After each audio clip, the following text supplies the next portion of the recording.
Hello dear students, welcome back to my YouTube channel. आज हम लोग क्लास 12 के कुछ इम्पोर्टेंट क्वेश्चंस करेंगे जो बोर्ड एग्जाम में आने वाला है। ओके, तो सबसे इसमें आज हम लोग 3 क्वेश्चंस करेंगे। तो फर्स्ट क्वेश्चंस है, find the slope of the tangent and normal to the curve. ठीक है, कर्व हमको दिया हुआ है कि y equal to sine 2x plus cot x plus 2 का होल स्क्वायर। इसका हमको नॉर्मल निकालना है और स्लोप ऑफ द टेंजेंट निकालना है। ओके, तो सबसे पहले क्या करेंगे, जो कर्व दिया वो लिखेंगे y equal to sine 2x plus cot x plus 2 का होल स्क्वायर।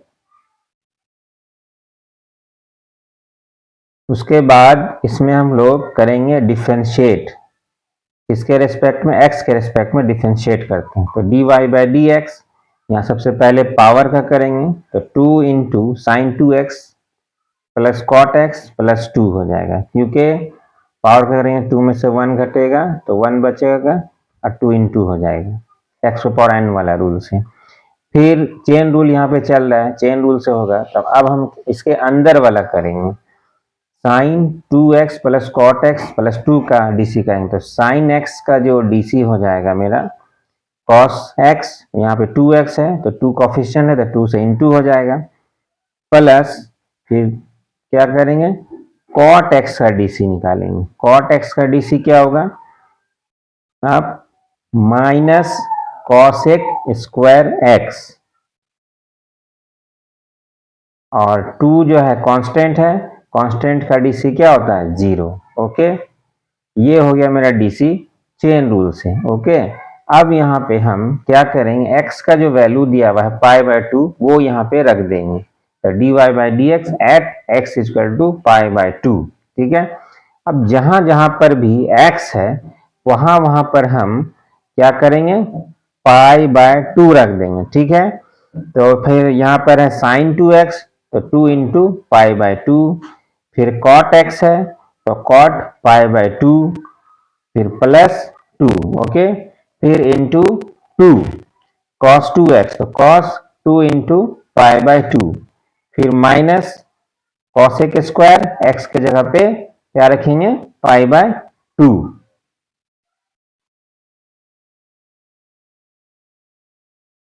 अब हम इसका सबका वैल्यू क्या होगा वो लिख देंगे, 2 इंटू साइन पाई बाय 2 है, 2 2 कैंसिल हो जाएगा तो साइन पाई का वैल्यू होता है 0, 0 लिखेंगे, प्लस कॉट पाई बाय 2 का वैल्यू क्या होगा 0, वो रखेंगे, फिर प्लस 2 लिख देंगे, फिर लिख इंटू 2 कॉस पाई का वैल्यू 1 होता है, 1 लिखें, माइनस 1 सॉरी, कॉस पाई का वैल्यू -1, माइनस फिर cosec pi by 2, cosec pi by 2 का वैल्यू 1 हुआ, फिर 1 का स्क्वायर कर दिए। ओके, अब इसको हम लोग सॉल्व करते हैं, कैलकुलेट कर देते हैं, तो ये हो जाएगा 0 प्लस 2 2, 2 इंटू 2 4, 2 फिर इधर हो जाएगा 2 मल्टीप्लाई -1 1 का स्क्वायर 1, तो -2 और -1 -3 हो गया, तो 4 को -3 से मल्टीप्लाई करेंगे तो क्या आ गया मेरे पास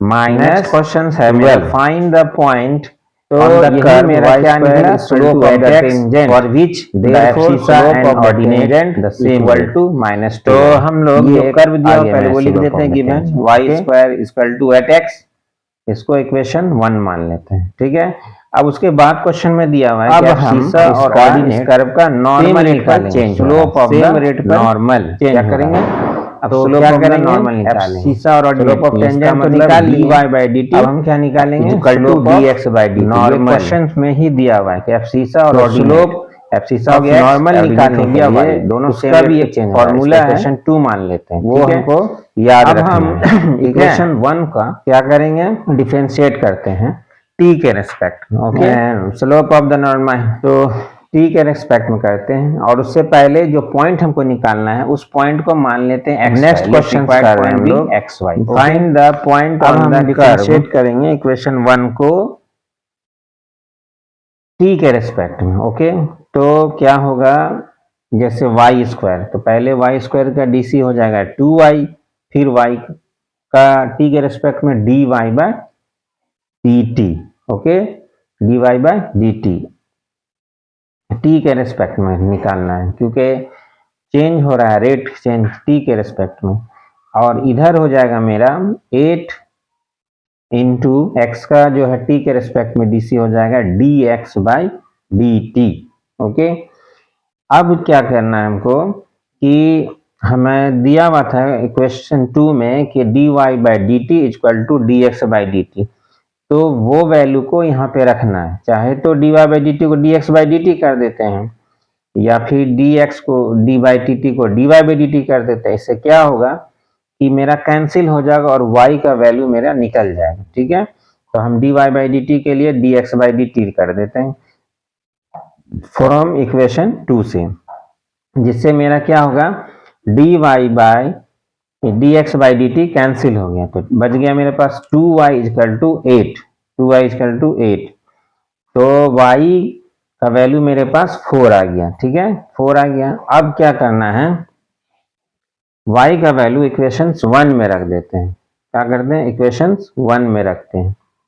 तो इक्वेशन 1 में रखेंगे y का वैल्यू, तो क्या हो जाएगा मेरे पास, y का वैल्यू 4 है, 4 का स्क्वायर क्या हो जाएगा 16 इक्वल टू 8x, 8 इधर आएगा, 16 को डिवाइड करेंगे तो x का वैल्यू क्या आ जाएगा मेरे पास 2 आ जाए। तो यही मेरा क्या हो गया, रिक्वायर्ड पॉइंट हो गया 2 and 4, ठीक है। तो मेरे पास दिया हुआ था कर्व और एब्सिसा ऑर्डिनेट चेंज हो रहा था सेम रेट से, उसके इक्वेशंस में हम लोग इसको निकाल लिए। क्या किए, जो दिया हुआ था पहले उसको लिख लिए और dy by D D x by D T ये भी दिया हुआ था, सेम रेट पर चेंज करा। फिर कर्व का जो है इक्वेशन 1 का dc निकालें t के रेस्पेक्ट में, और उसके बाद इक्वेशन 2 का यूज किए, y का वैल्यू निकल गया। फिर y का वैल्यू इक्वेशन 1 में रखें तो मेरा x का भी वैल्यू निकल गया। तो ये पॉइंट मेरे पास आ गया, रिक्वायर्ड पॉइंट जो हमको निकालना था, ओके। अब हम चलते हैं थर्ड क्वेश्चन से। थर्ड क्वेश्चन जो है हमारा प्रोबेबिलिटी से, उसमें क्या एक कमिटी बनाना है 4 स्टूडेंट को सिलेक्ट करके, जिसमें 4 गर्ल्स और 8 बॉयज है, ठीक है, 4 गर्ल्स 8 बॉयज है। इसमें क्या कर रहा है, दिया हुआ है कि if there is at least 1 girl, मतलब कमिटी में एक लड़की होना चाहिए, तो find the probability there are exactly 2 girls on the committee. इसमें कंडीशंस दिया, कंडीशंस प्रोबेबिलिटी है, ये क्या है कंडीशन, क्योंकि इसमें एक चीज दिया हुआ है कि एट लीस्ट 1 गर्ल कमिटी में होना चाहिए। और हमको प्रोबेबिलिटी क्या निकालना है कि find the probability exactly 2 girls on the committee, मतलब एक तो कह दिया है कि एक लड़की होना चाहिए, एट लीस्ट 1 गर्ल, मतलब एटलीस्ट 1 मतलब एक होना चाहिए, एक से ज्यादा हो सकता है। और फिर दूसरा में क्या कह रहे हैं कि find the probability that exactly 2 girls on the committee, मतलब कि 2 गर्ल्स, एग्जैक्ट 2 गर्ल्स होना चाहिए। 4 स्टूडेंट्स का कमिटी बना रहे हैं ग्रुप, जिसमें 2 गर्ल्स और होना ही चाहिए फॉर्मेलिटी, और एक दिया है कि एक गर्ल्स एटलीस्ट 1 होना ही चाहिए, ओके। तो ये है कंडीशनल प्रोबेबिलिटी, और कंडीशनल प्रोबेबिलिटी में एक दिया रहता है और दूसरे का निकालना आता है, इसको ऐसा ही पहचानते हैं। यहाँ पर क्या किया, दिया हुआ है कि if there at least 1 girl on the committee find the probability that are exactly 2 girls होना। चलिए इसको हम लोग सॉल्व करते हैं। तो सबसे पहले टोटल स्टूडेंट निकाल लेते हैं। टोटल स्टूडेंट मेरे पास हो गया 8 बॉयज एंड 4 गर्ल्स, 8 प्लस 4 क्या हो जाएगा 12, 12 हो जाएगा, 12 स्टूडेंट्स हो जाएगा मेरे पास। और हमको जो है कमिटी बनाना है कितना का, 4 स्टूडेंट्स का। तो इसमें हम लोग इवेंट भी मान लेते हैं, 2 इवेंट हो रहा है, एक दिया हुआ और एक निकालना है। तो इवेंट ए को मान लेते हैं हम लोग कि कमिटी बन रहा है जो उसमें एटलीस्ट 1 गर्ल होना ही चाहिए। तो इवेंट ए मतलब एक इवेंट कैसा होगा जिसमें एटलीस्ट 1 गर्ल का होना चाहिए, एक कमिटी ऐसा होगा। फिर एक इवेंट बी बनाएंगे हम लोग। इवेंट बी में क्या होगा कि कमिटी हैव एक्जैक्टली 2 गर्ल्स, मान ली कि इवेंट ए मेरा हो गया कि एटलीस्ट 1 गर्ल, इवेंट बी हो जाएगा मेरे पास एग्जैक्टली 2 गर्ल्स, ओके। अब ये हो गया। अब हमको प्रोबेबिलिटी यहाँ पर कंडीशनल प्रोबेबिलिटी यानी कि बी मेरा जो है वो फाइंड आउट करना है और ए दिया हुआ है। तो कंडीशनल प्रोबेबिलिटी में हम कैसे लिखेंगे इसको? चलिए पहले हम लोग टोटल स्टूडेंट्स मालूम कर लेते हैं। टोटल स्टूडेंट्स कितना है? 8 + 4 = 12। नंबर ऑफ कमिटी क्या हो जाएगा?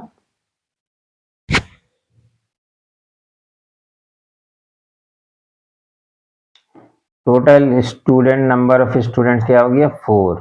Total number of student total number student 8 + 4 क्या हो गया? 12। और क्या कहें? टोटल नंबर ऑफ वेज पहले हमने निकाला था टोटल आउटकम कितना होगा। तो 12 में से हमको कितना स्टूडेंट लेना है?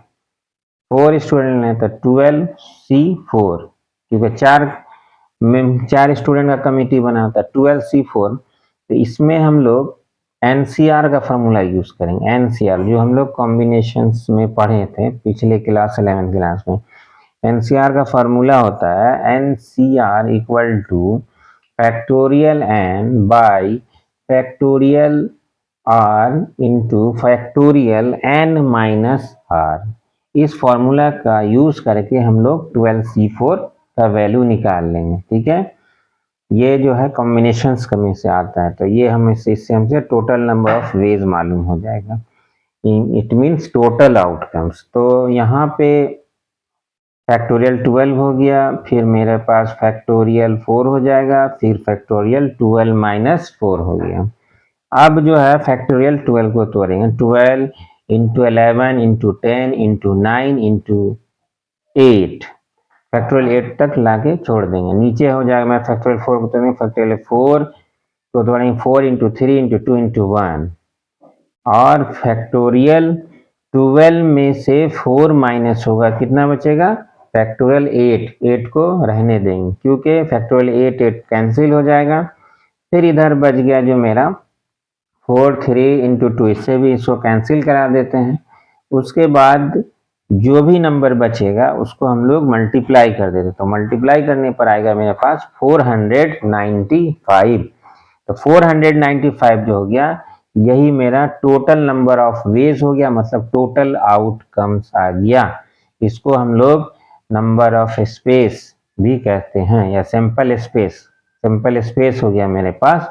टोटल नंबर सैंपल से 495 यानी के n × s। ओके, अब हमको जो निकालना है तो यहाँ कंडीशनल प्रोबेबिलिटी है b/a निकालना, क्योंकि b में मेरा है एग्जैक्टली 2 गर्ल्स फाइंड आउट करना है और a मेरा दिया हुआ एटलीस्ट 1 गर्ल। तो इसमें जो फॉर्मूला होता है b/a प्रोबेबिलिटी ऑफ b/a का क्या होगा? Probability of a intersection b by probability of a। इसका जो फॉर्मूला हो गया b/a का, यही फॉर्मूला है। तो इसमें हमको दो चीज का जरूरत पड़ेगा। एक हो गया probability of A intersection B और एक हो गया प्रोबेबिलिटी ऑफ ए। ये दोनों हम निकाल करके इसका वैल्यू से पुट कर देंगे तो प्रोबेबिलिटी ऑफ b/a निकल जाएगा। इसका मतलब है कि एग्जैक्टली 2 गर्ल्स का प्रोबेबिलिटी हम लोग फाइंड आउट कर लेंगे जब हमको 4 स्टूडेंट का सिलेक्शन किया हुआ।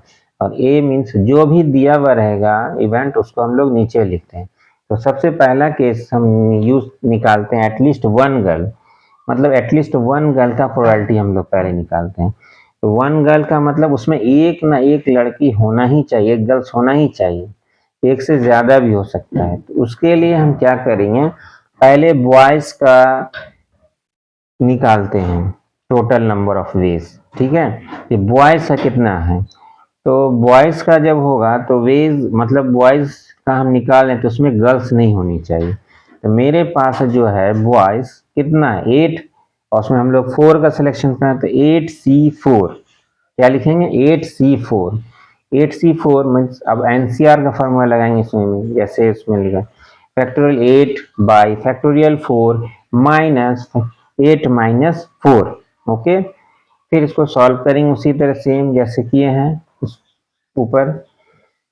फैक्टोरियल 8C4 को सॉल्व करेंगे, उसके बाद हमको इसका जो आंसर आएगा काट करके वैल्यू का टूट करके मल्टीप्लाई करके कितना आएगा? 70 आएगा, 70। तो मतलब ये 70 जो हो गया इसमें सिर्फ बॉयज है, ऑल बॉयज होगा, इसमें गर्ल्स नहीं है मेरे पास। ठीक है, तो मेरा हम तो पहले निकालें टोटल नंबर ऑफ वेज, यानी टोटल आउटकम 495 है, उसमें जो है 70 क्या है, ओनली बॉयज है। क्या हो गया, ओनली बॉयज हो गया।